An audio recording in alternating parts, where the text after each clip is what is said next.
আপনি যদি ক্ষমা করে দেন মানুষকে, আপনি সুখে থাকবেন, শান্তিতে থাকবেন। আমাদের হয় চলতি পথে আমাদের বন্ধুদের মধ্যে বা আমাদের প্রতিবেশীর সাথে বা আমার কলিগের সাথে বা আমাদের সমাজে অনেকের সাথে অনেকের নানা সময় এমন বিভেদ ঝগড়া এটা তৈরি হতে পারে, ফলে মনের মধ্যে ক্ষোভ, অশান্তি, ইভেন জেলাসিও আসতে পারে। কিন্তু এটা যদি আপনি কারোর প্রতি যদি রাগ, ক্ষোভ এটা পুষে রাখেন, ইট বার্নস ইউর সেলফ ইনসাইড, এটা ভিতরে আপনারা জ্বালাবে। যারে হিংসা করতেছেন, যার ব্যাপারে ক্ষোভ রাখতেছেন, এর কোনো ক্ষতি হয় না। ক্ষতি হয় যে এই ক্ষোভটা লালন করে, এই রাগটা যে ছেড়ে ফেলতে পারে না হৃদয় থেকে, যে মন থেকে মানুষকে ক্ষমা করতে পারে না, সে কষ্ট পায়, অশান্তি নেমে আসে, দুঃখ নেমে আসে।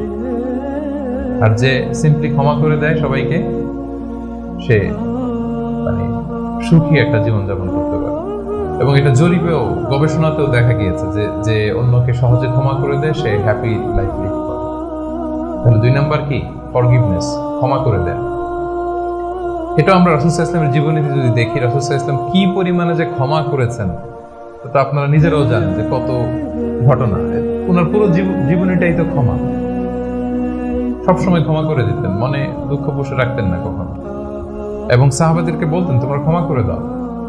এক সাহাবী এসে বললেন, ইয়া রাসূলুল্লাহ, আমার তো অনেক কৃতদাস, ওরা শুধু কাজে ভুল করে, ওদেরও কি একটু পানিশমেন্ট দেওয়া উচিত না? রাসূল সাল্লাল্লাহু আলাইহি ওয়াসাল্লাম বলতেন না। তো কি করবো? ক্ষমা করে দাও। কয়বার করবো? বলেন দিনে প্রতিদিন কমপক্ষে 70 বার। যতবার তুমি আল্লাহর কাছে ক্ষমা চাইবে ততবার ক্ষমা করবে। যতবার আল্লাহর কাছে ক্ষমা পেতে চাও ততবার ক্ষমা করবে। ফিলোসফিটা বুঝতে পারছেন? আমরা আল্লাহর কাছে ক্ষমা চাই, কিন্তু আমরা একে অপরের ক্ষমা করতে পারি না। আল্লাহ তাআলা বলেন যে তুমি ক্ষমা করো, আমি তোমারে ক্ষমা করে দেব।